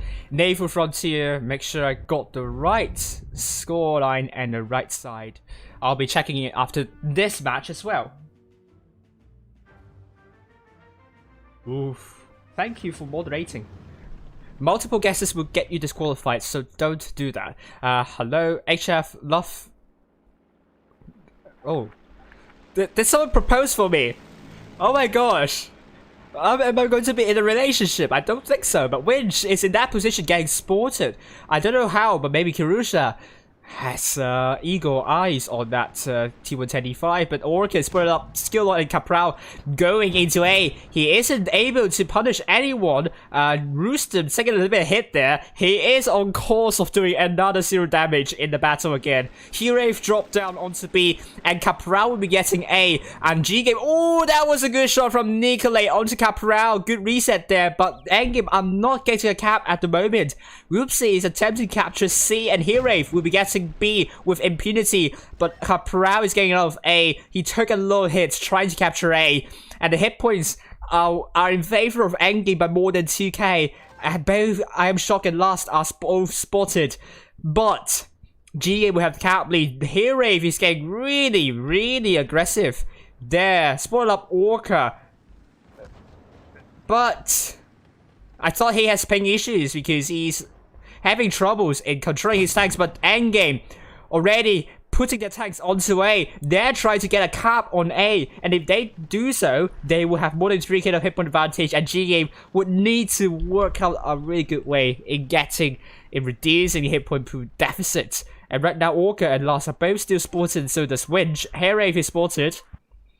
And the Dark Time, Kotick, and Roostem are all spotted, and Roostem will be capturing C. GGAME is attempting to capture C, and Endgame would not have to cap lead again. But I think Endgame now, their idea is to push Hirave. Hirave taking a big hit, but so does Winch as well. So he's staying back, and Hirave is crashing onto the slope here. Hirave might be having internet issues here. He's down to one shot, and he's taken out by Winch. That was a good first kill from Endgame, which is going to exacerbate the troubles of GGAME facing right now. GGAME, the double T22s are now quite low. They are unable to run away, because if they run away, if I can head down, they will either be shut down by Shocklane or they will be dealt with by Carolade. So they're going to try to push forward, but Carolade is blocking the double T22. Skilloid is a one shot and it is killed by Iron Shock. Cabral is desperately trying to run away, and I think Endgame is on the advantage here.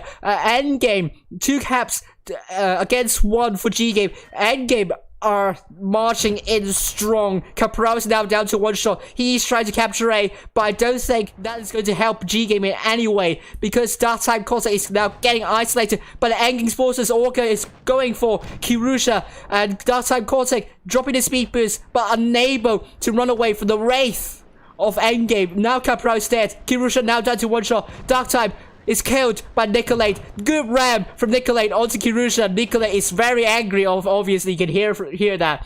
And Endgame will be looking for Yevgeloch. And the first game will go to Endgame. And they got caps. Can they kill off Yevgeloch before? Yes, they can kill off Yevgeloch before the match. And first game goes to Endgame. Good game from Endgame, no pun intended, but they have 5 tanks doing more than 2k, Yevgeloch and Kirusha, 2 tanks doing more than 2k, and GGAME did only 10,315 damage, so wow. Ribble Stripe saying we need more Amorex, hopefully we will see that.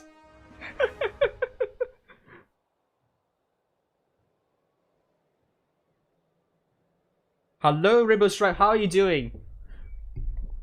Let's actually change. Second game on Naval Frontier. Let me change the scoreline. It's going to be 1-0 to Endgame.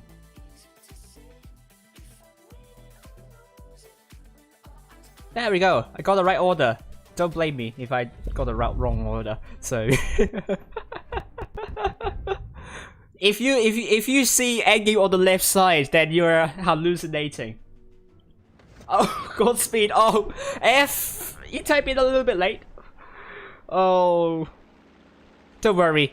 Endgame, north side are going mostly to B, but also GGAME as well. Gucci Gang team with Roostem now going to be in the bush, spotting up tanks. Will he get some spots up? But Endgame have all been lit up by Kirusha, taking a little bit of hit there. Kirusha is trying to run away.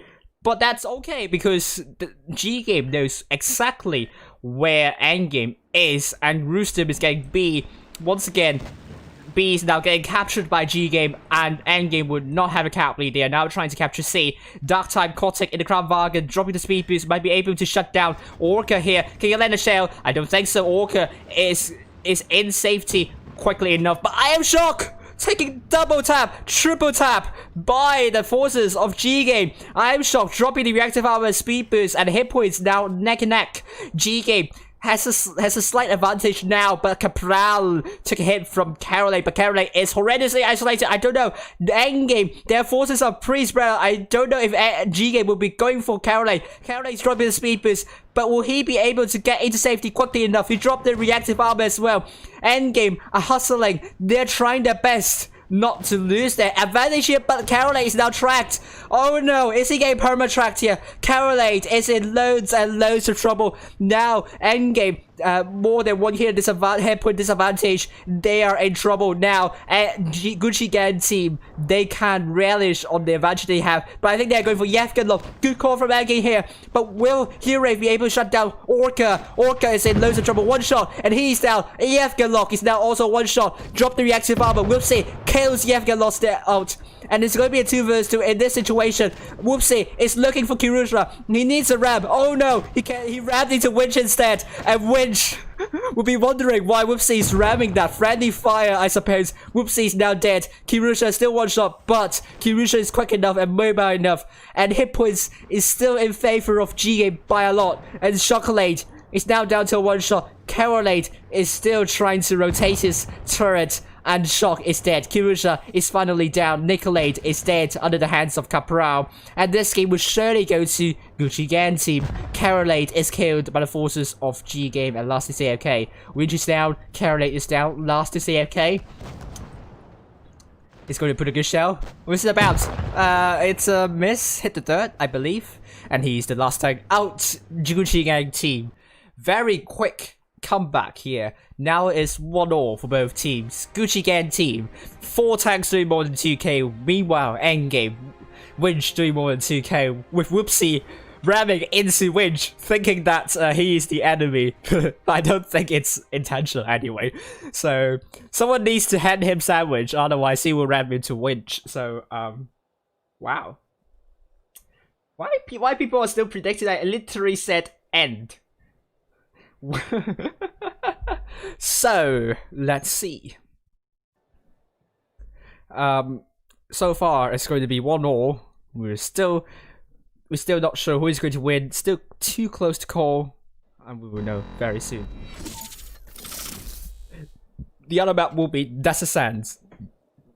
Will GGAME going for double barrel strategy? We will know very soon, but it doesn't seem to be the case with Endgame. North side taking quadruple T22, I suppose.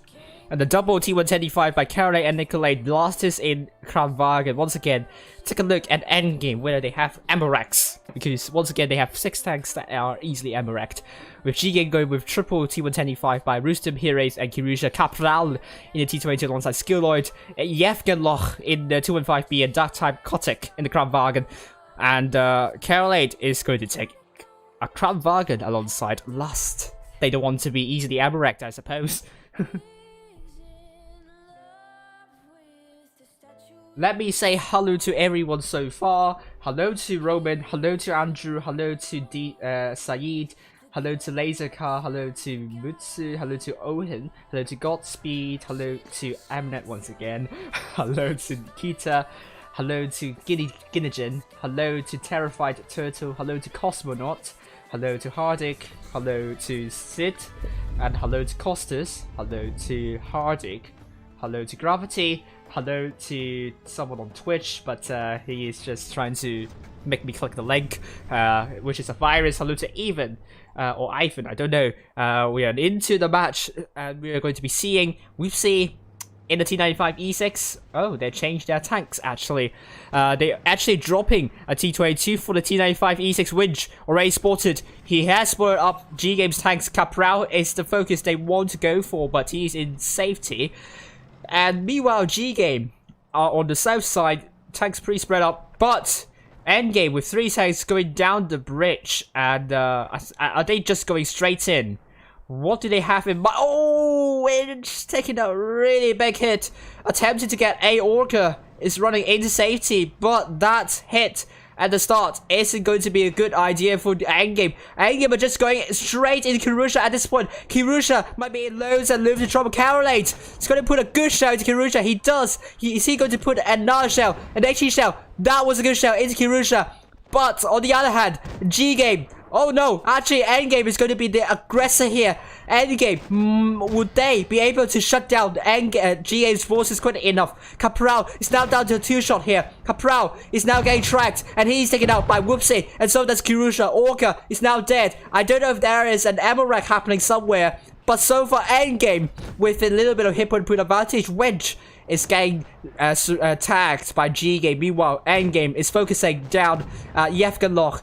GGAME are trying their best to make use of their reactive armor, but I think that will be crucial to their win here. Carolate is waiting to reload his second clip, and Nikolai is now down. It's 4 versus 5, and Winch now down, making it 4 versus 4. Last and Carolate are focusing down on Herave, and now Chocolate is dead. It's going to be 4 versus 3 here. Herave is really relatively low. Last can let his last shell into Herave. Oh no, he's trapped! And he kills off Herave, which is good.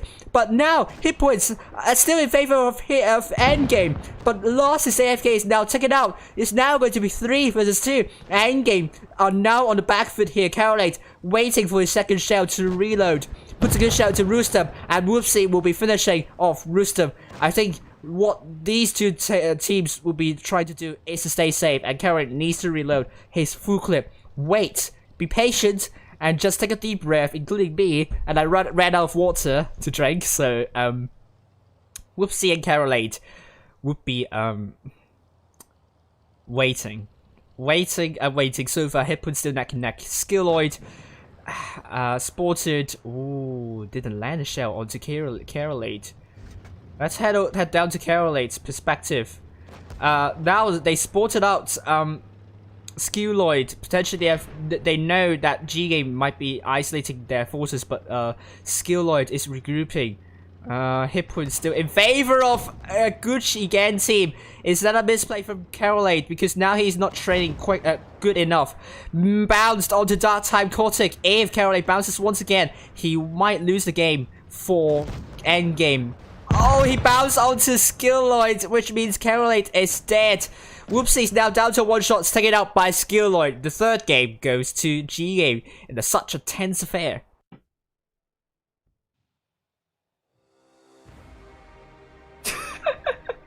Mitsu saying, stop saying hello to me. Hello to Mitsu! Endgame with 4 tanks doing more than 2k. Unfortunately, Carolate, I think he is very, very nervous. He is really nervous, unfortunately. That didn't bode him well, and GGAME just a lot more calm and collected. And they have 4 tanks only doing more than 2k. It was a really close game for both teams, but now, for the first time, GGAME will have the advantage here.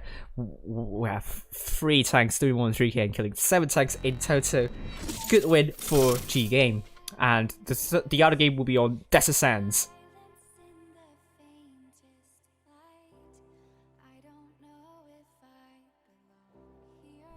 So GM readied up with Yevgenloch in the 215B, triple T185 alongside no one. Rustam, Herave, and Kirusha Kapral in the T22 medium alongside Skilloid and Dark Type Kotick in the Kranwagen. Endgame. Carolate in the T95 E6 alongside Whoopsie. I need to ask Nikolai why they think T95 E6 is the good choice, but apparently they love their T95 E6. Not me. Though. Last is AFK, Carolate is going to take a T125 alongside Nikolai. I am shocked. Last is in the Kranwagen, double T20 by Winch and Orca. Hello, Savar.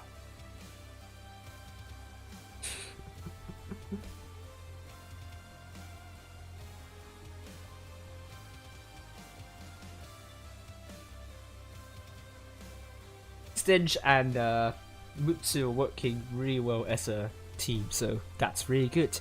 We're going to be in the 4th match.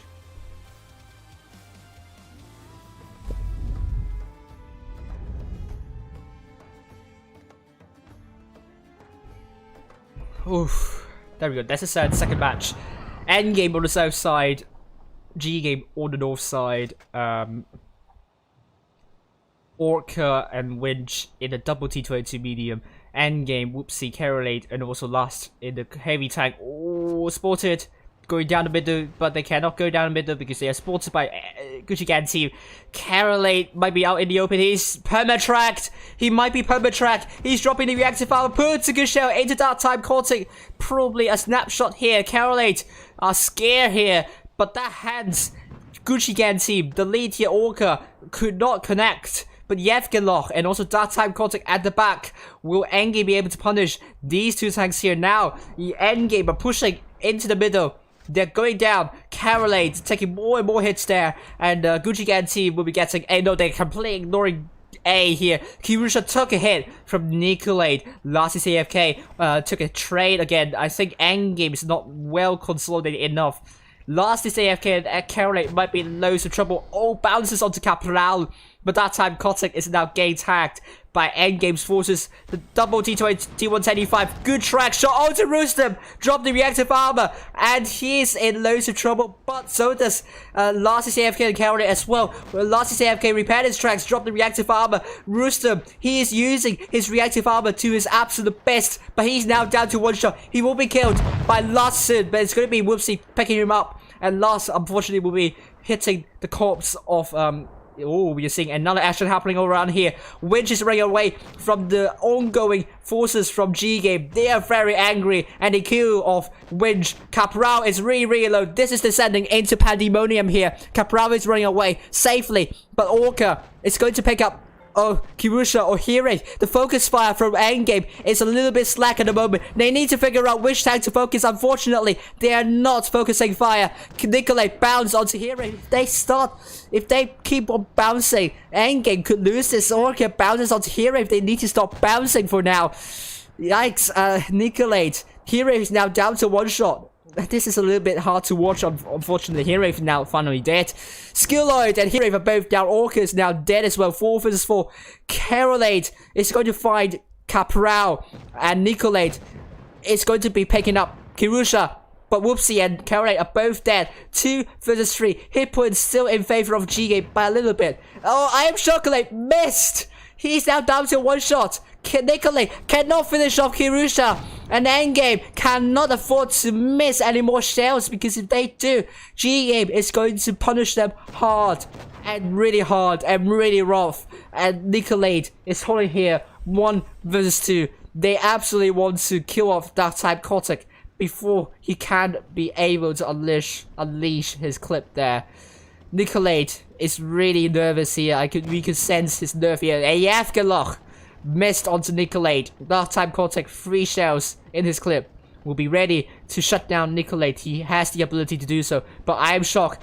Will he be able to punish that time for being passive though? Oh, Nicolade dropped the reactive armor.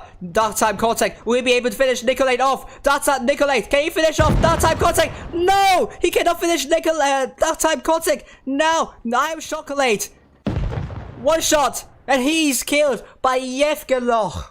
Oh dear, Endgame missing and bouncing those shots. They're so nervous. I think that was the reason why they lost, with I am Chocolate doing more than 4k and other 3 tanks doing more than 2k. But simply GGAME, their composure is what won the game. Hire doing more than 2k, and so does Kirusha, Yevgeloch, and Dark Time Kotick. Wow.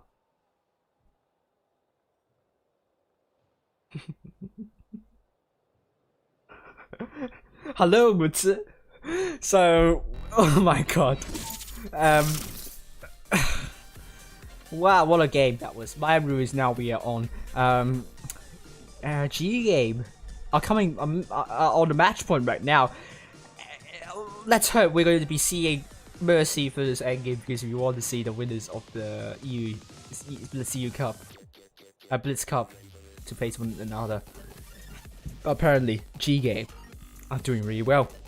They're going to be taking Yevgeloch in the 215B, Rustem, Hire, Kirusha in the triple T175, Capral in T20 alongside Skilloid, Dark Time, Kotick in the Kramwagen, E-Game, Endgame in the Carolade, T175 alongside Carolade. Last is AFK in the Kramwagen and Winch, Whoopsie in the T95 E6, Orca, T22, Chocolate, FV215B.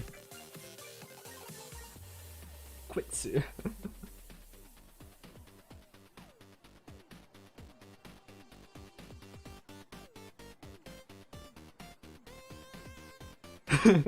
We are bullying you with politeness.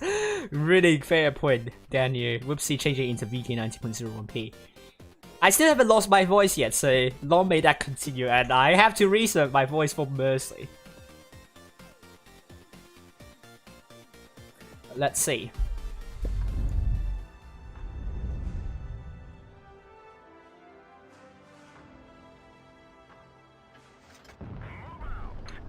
Well, let's head up high, shall we? Endgame on the south side. GGAME on the north side. Endgame. Where are they going? Dropping the speed boost maybe to B. Gucci Gang team. Going mostly to A and B. Will Endgame win 3 on the run? Don't worry, don't forget that 1MV against Nice. You know what happened there? We were losing 1-3, but we overcame that deficit and won 4-3 in the end. So anything could happen. But GGAME are just trying to wrap this thing up. Oh, Caroline going straight in. Is that a misplay? But Kirusha and Hero, Endgame needs to support Caroline. What is Caroline thinking here? Last is AFK trying to shut down Hero. Endgame are making a response. Hero is now down to 1 shot. Last is AFK. Can he put a last shot into Hero? Yes, he does. But Caroline is hanging on. Barely. Nikolai is also down, eviscerated. He's now 6 versus 5. Endgame. They need to pick up Kirusha quickly enough. Last AFK. Puts a good shout into Kirusha. We have Orca coming from behind. Kirusha now down to a 1 shot. Kirusha is now dead. He's now 5 versus 5. His hit points now in favor of Endgame. Capral will be looking for Orca. He receives a shot there. But Gucci Gang team, I think they have an advantage here. Terrain advantage, I must say. Yevgeloch might be a little bit of trouble, but last is AFK and Winch will be holding this choke point here down in the middle. I think Gucci Gang team, they just need to work out a way, hold their positions. Orca needs to find a way to flank. Yevgeloch still holding on. Skilloid coming from the right side of Endgame. Let's head down to Skilloid. We put a good shell into Chocolate. Yes, he does, but he bumps into a rock, receives a shell from Skilloid. And Chocolate repairs his tracks, but takes a 9 hit by Skilloid. And I think these 2 tanks from Endgame are in trouble. And now Chocolate is dead. Winch is dead. It's now 5 versus 3. Endgame is in loads of trouble now. Will they be able to come back from this? Orca still trying to snipe from behind. Capral will be looking for Orca here. Whoopsie is in the VK, still relatively healthy, but he might want to go for Rustam, but no, he's going for Yevgeloch instead. Still 2 tanks really unhealthy for Gucci Gang team. Can Whoopsie manage to land a shell to Capral? He does land a shell, but it was last is AFK killing off Capral. Whoopsie is still brawling against Yevgeloch. Endgame might be getting this. And there's a good kill from Oopsie. It's still really close to call. Endgame, I'm making a comeback here. Really big comeback. Rustam is now down to 1 shot. Last is AFK. Orca absolutely needs to kill off Rustam, but I believe Rustam is going to finish off Orca. It's not going to be the case, but Rustam is dead anyway. Orca is now killed by Skilloid. Still really close to call. It's 2 versus 2. Last is AFK. Needs to let that shell to downtime contact. He does let that shell into downtime contact, but he is killed as well. Skilloid against Whoopsie. 1 versus 1. Oh my god. Can Skilloid let a shell into Whoopsie? It's going to be really tight. 1 versus 1. It's now or never. Because if Whoopsie loses, if Whoopsie loses this 1 versus 1, he will get out, and Endgame will be losing this. Will be getting out of tournament. And Whoopsie, what is his idea here? Is he going for the caps, or is he going for Skilloid here? I think he is going for Skilloid. I don't know. Both tanks will be sorted really soon. Whoopsie, can he spot up Skilloid? He does spot up Skilloid. Can you let a shell? He does an HE shell, and Skilloid cannot penetrate into Whoopsie. Now Whoopsie can just do a 1 shot against Skilloid. Skilloid is really nervous. Whoopsie, 1 versus 1 still. Oh my god. We're so tense. It's really tense, but time is ticking against GGAME. Whoopsie, they have B, but GGAME has no caps. Whoopsie, his main idea is to stay safe, get the caps, and he will be over. He will be alright. Whoopsie just need to defend B, and it's all over for GGAME. If that's the case, Skilloid is running around. Whoopsie doesn't know where he is right now. I don't know, because Skilloid might be looking at the backside of Whoopsie. Whoopsie. Oh dear, this is close to call. Skilloid. Oh no, he found out Whoopsie! He found out! No! Oh no! Oh my god, that was a important kill by Skilloid! And GGAME are through to the grand finals. Oh my god. Oh.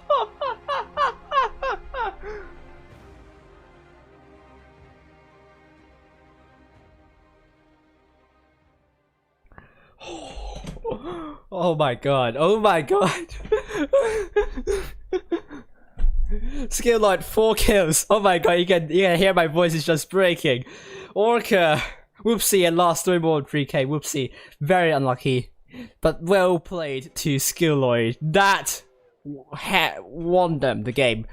GGAME now going to face off Mercy once again. Can Gucci Gang team take revenge against Mercy? We'll find out really soon, but that was an exceptionally good match from both teams. Commiserations to Endgame, they played really well, but it wasn't enough. But hopefully they will be taking home the prize, and it will be an all-Russian affair in the grand finals. Congratulations to both teams. Meanwhile, as I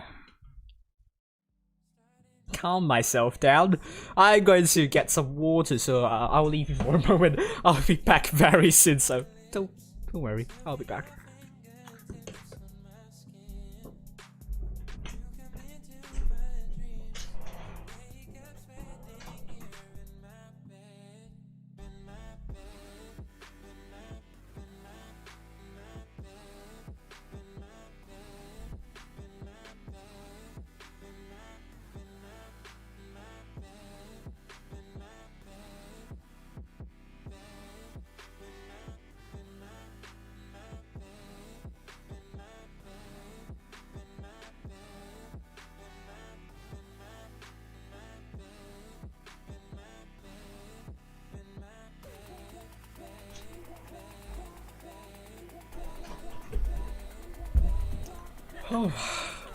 Oh my god.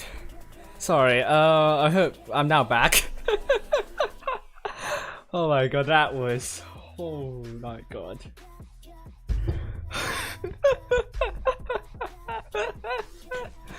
Oh my god, I think the match has ended, isn't it? Oh dear. Fantastic. No.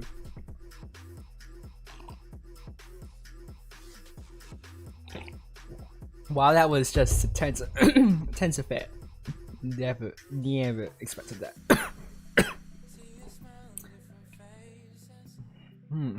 Mercy versus GGAME in the finals.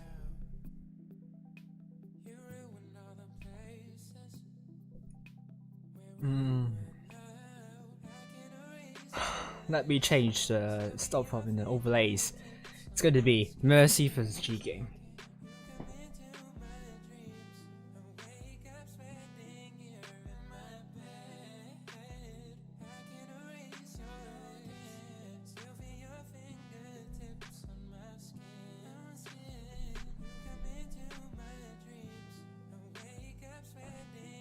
Yes, there are more giveaways. We're going to hand out the last 4 in the grand final. So if you haven't won this, then you still have your last only chance in the grand finals.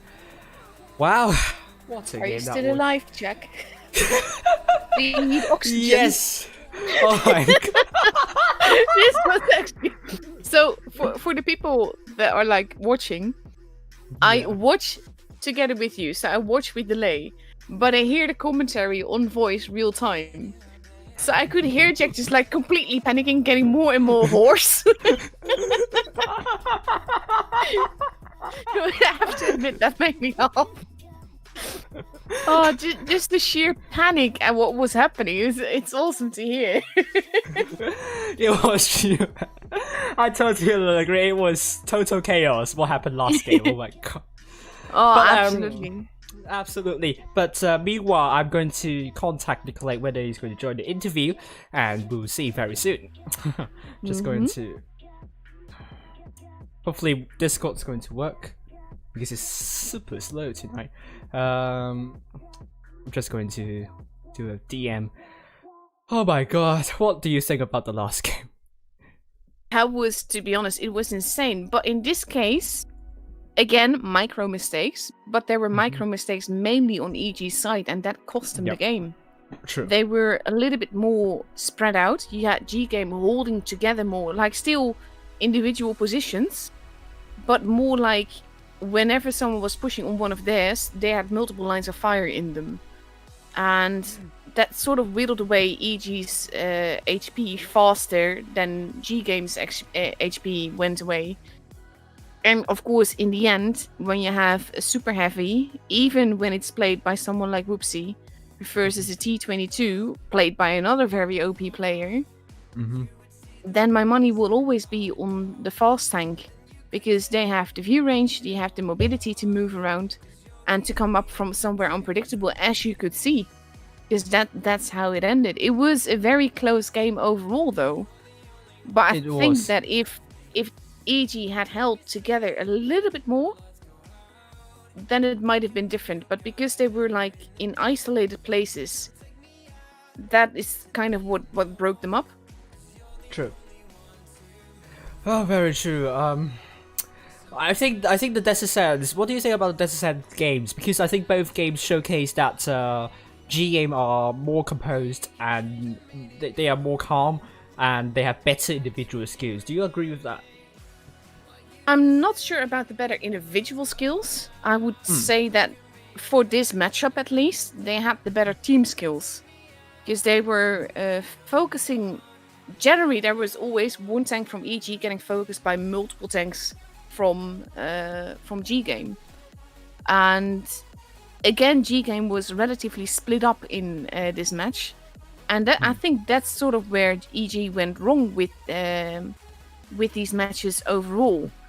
They had they're good positions that the tanks are in, but it sort of makes tiny isolated pockets that GGAME can abuse.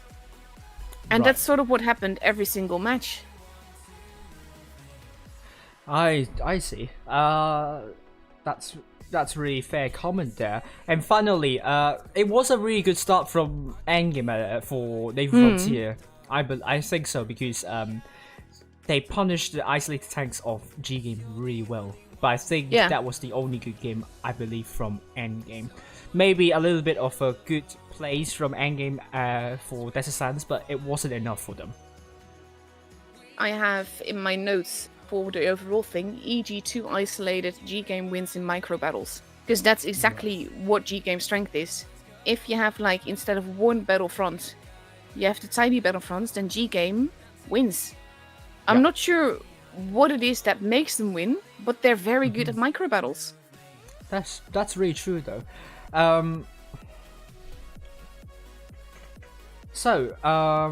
I think a lot of people. I think more people have joined the giveaway, so I probably will announce the giveaway winners very soon.